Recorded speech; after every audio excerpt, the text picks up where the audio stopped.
Hello, everybody. It is Professor Rocco, you boy, coming at you again with another Age of Sigmar video.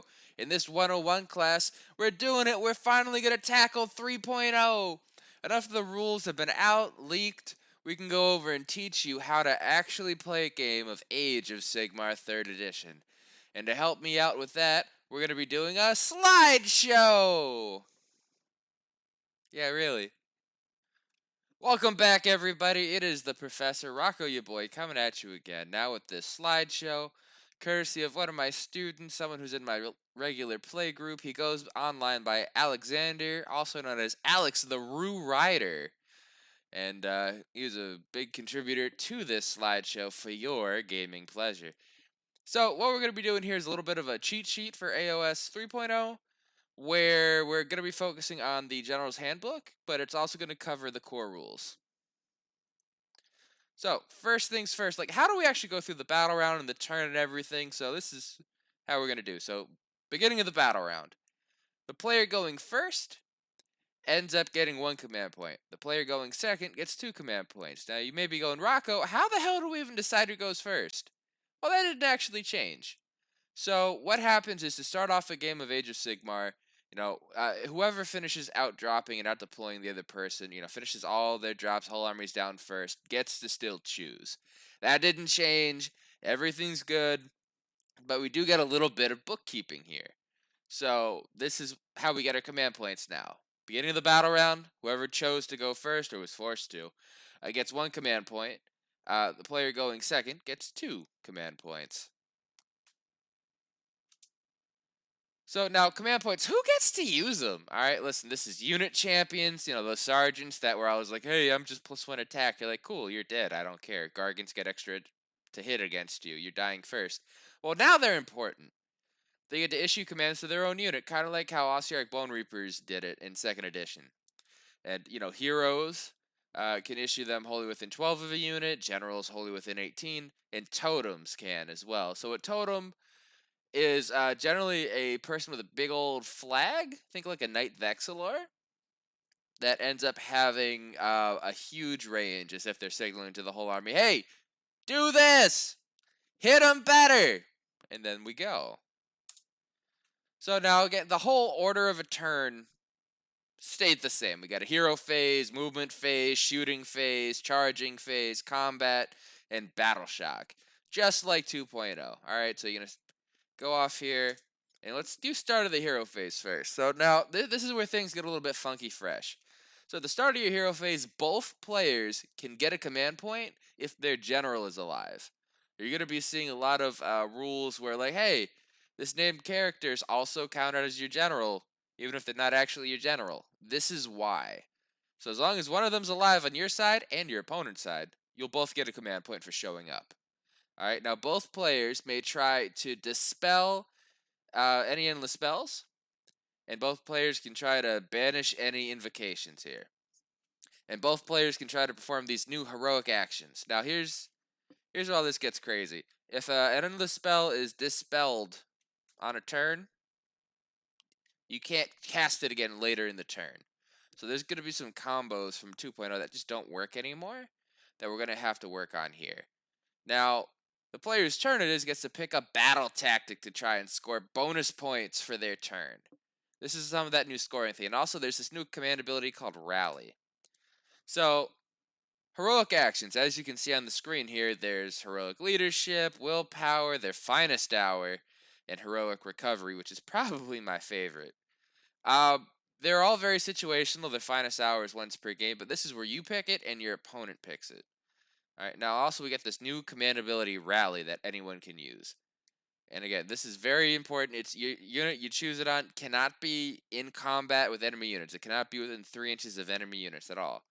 And you roll 1 dice for each model that was dead in the unit, and each 6 you return a slain model back. Now, there's games where you're never going to roll 6s, and then there's going to be on big units of like 30 models where you lost 20 of them, and you're like, dang.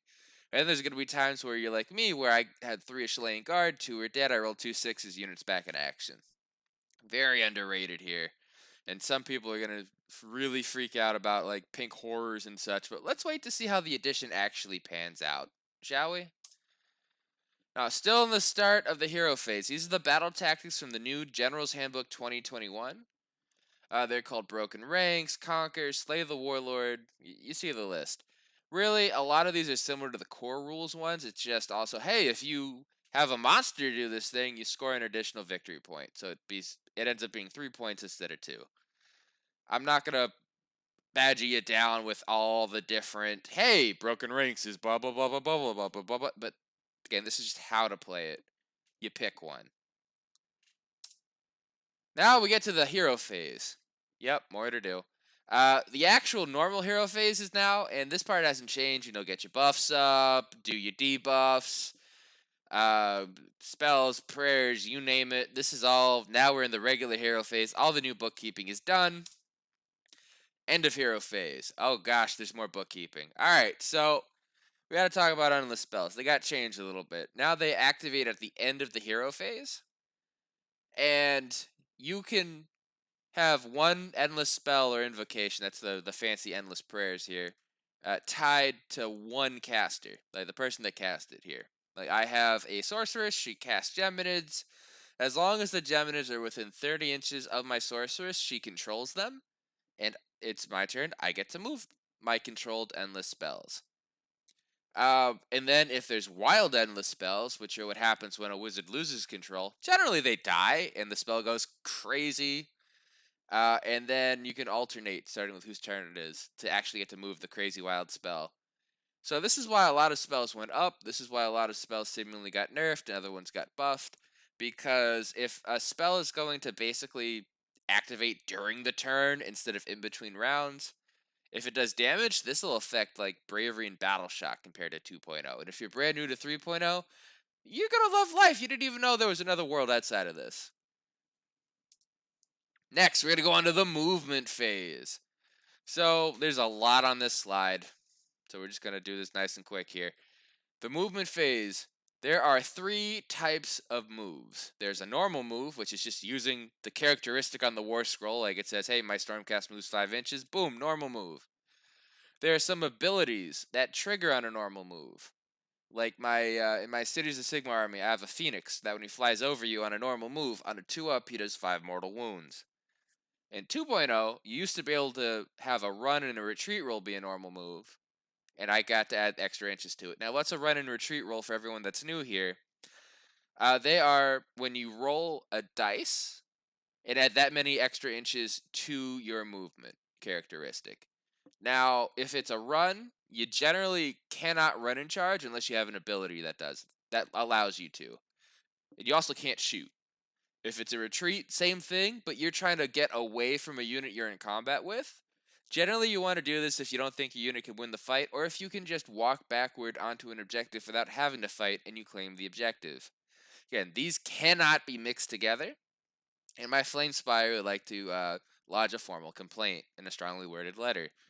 Now, the movement phase, because everyone's talking about, oh, both players can do stuff in the movement phase. Here's how. There are 2 command abilities.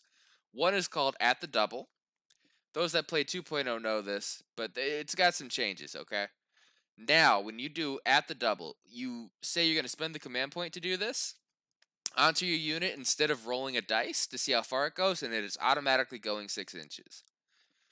Now, why is all this important and weird with all these command abilities? You cannot stack command abilities onto units. And once you use the one command ability in that phase, you can't use it again. So I can't be like, you run 6, you run 6, you run 6. You have to think now in order to make these work right. Now, there's also one called Redeploy. This one your opponent can use in your own movement phase. So this is, again, if the unit that receives this command must be within 9 inches of an enemy unit that moved and more than 3 from all enemy units. They cannot be in combat. In Age of Sigmar, within 3 inches of an enemy unit, you are stuck in combat with them. But that means your opponent can roll the dice and move d6 inches.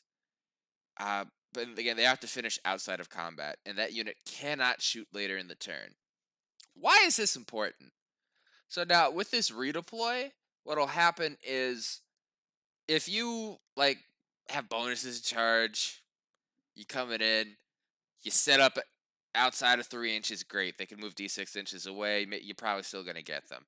If your big offensive unit ends 8 inches away from your opponent, or if you try to move a screen out of the way that can't move outside of 9 to make room for your cool unit, your opponent's going to pop this move on average like 3 or 4 inches backwards, making your charge that much harder. So a lot of movement and tactical smarts are going to have to be used here to realize, hey, I want to make sure my opponent can't get out of my trap.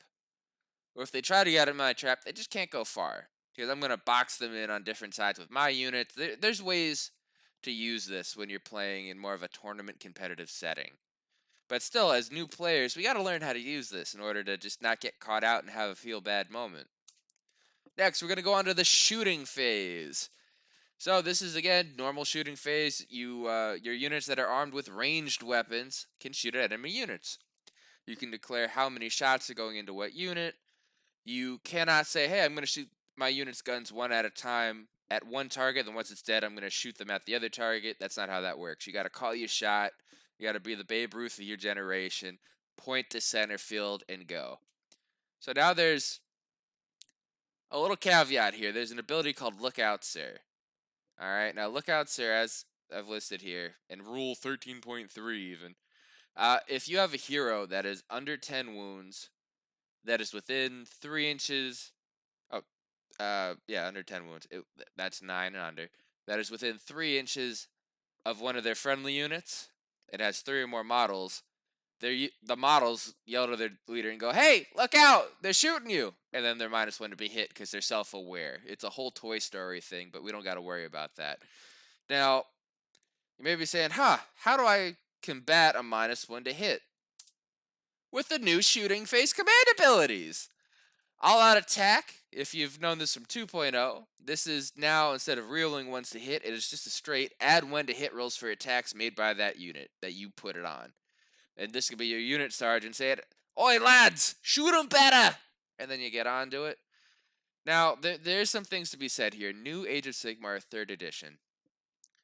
Modifiers get a little funky.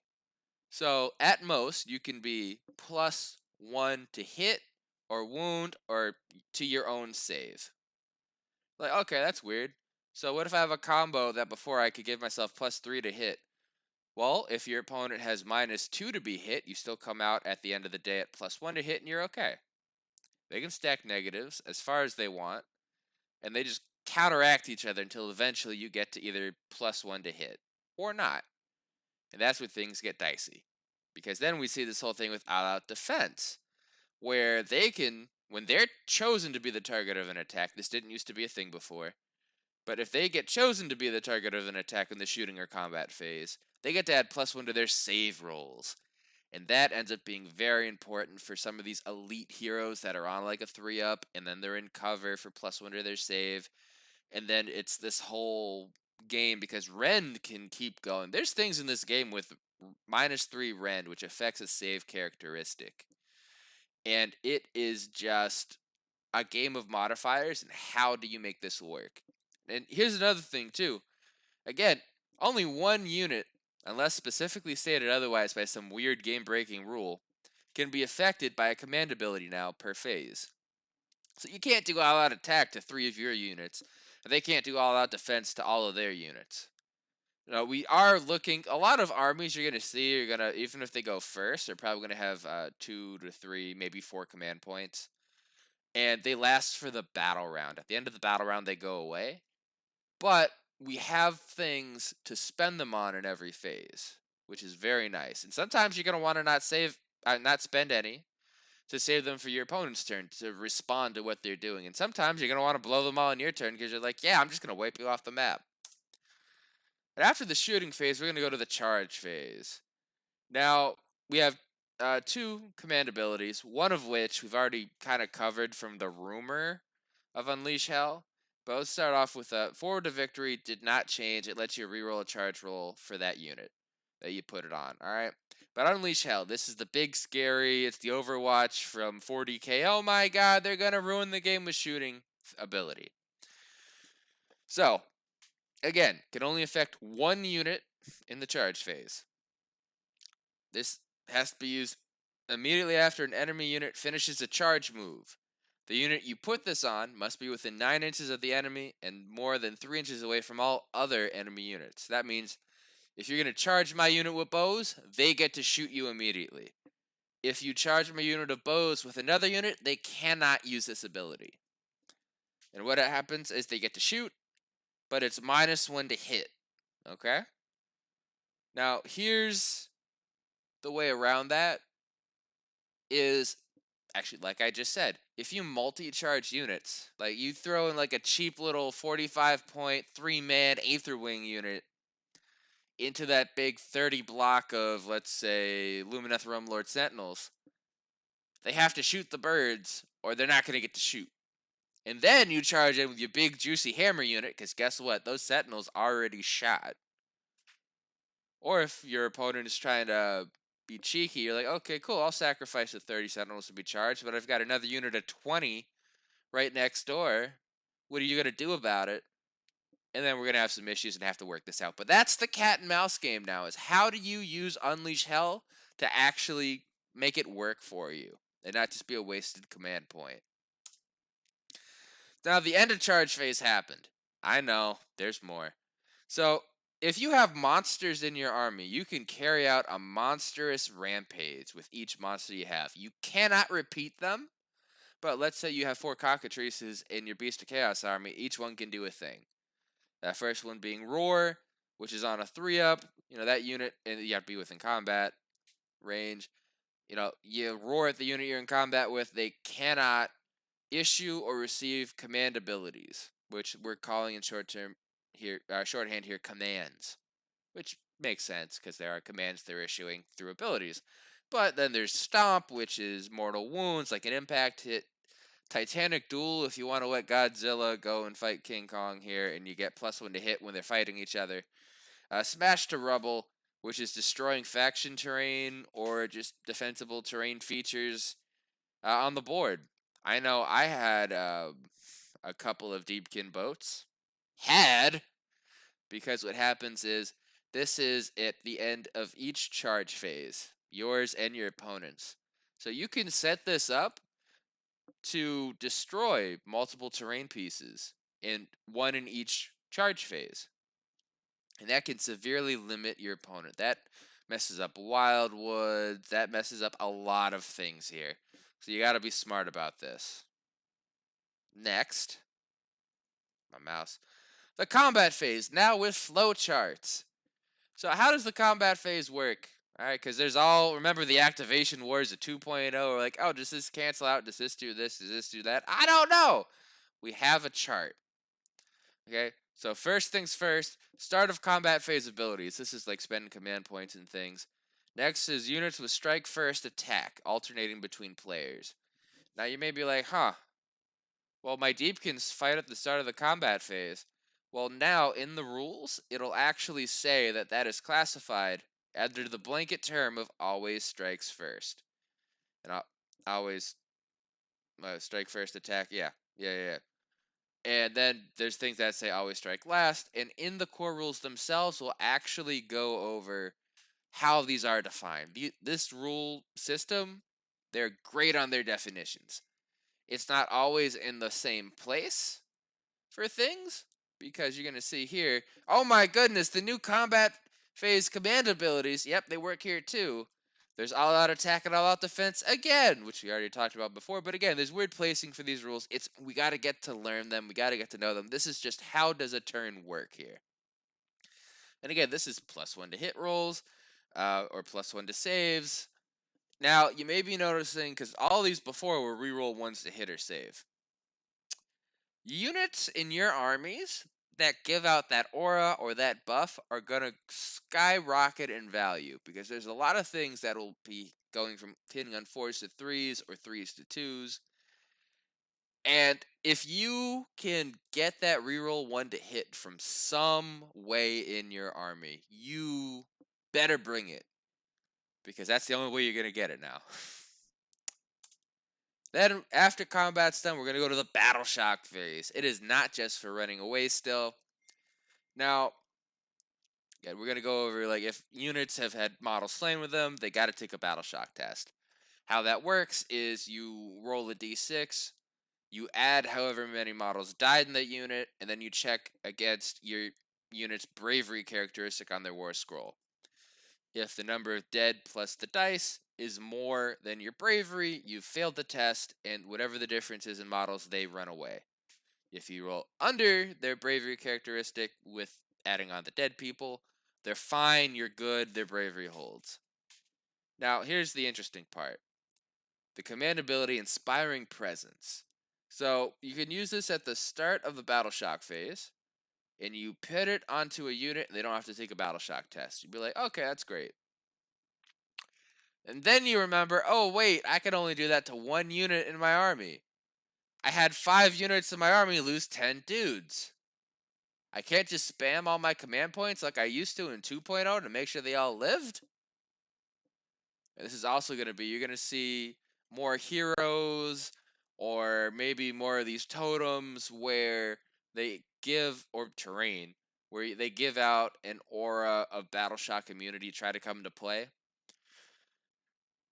Because before everyone was like, oh, the Battleshock phase doesn't matter. Well, now, if you're smashing all the terrain that gives out Battleshock immunity and you're killing all the totems and the heroes, and you can only auto pass one unit, Battleshock and Bravery bombs are going to matter. And also, this is the phase where we end up checking our score to see how many points we got. You know, did we follow the battle plans? How do you score? Did we follow through with our battle tactic? You know, this is when we're checking that at the end of the game, because in list building now, we're gonna have a whole thing with that. And again, the books aren't even out yet. I'm just doing this off of all the released rules. But when you're making a list now, you're gonna end up having a grand strategy as a way to get like 3 extra bonus points to your games. And at last round you play, did you score that? Because this is when we'd be checking. And now let's put this into practice. Next time with Rocco ya boy and special guest Alex the Roo Rider.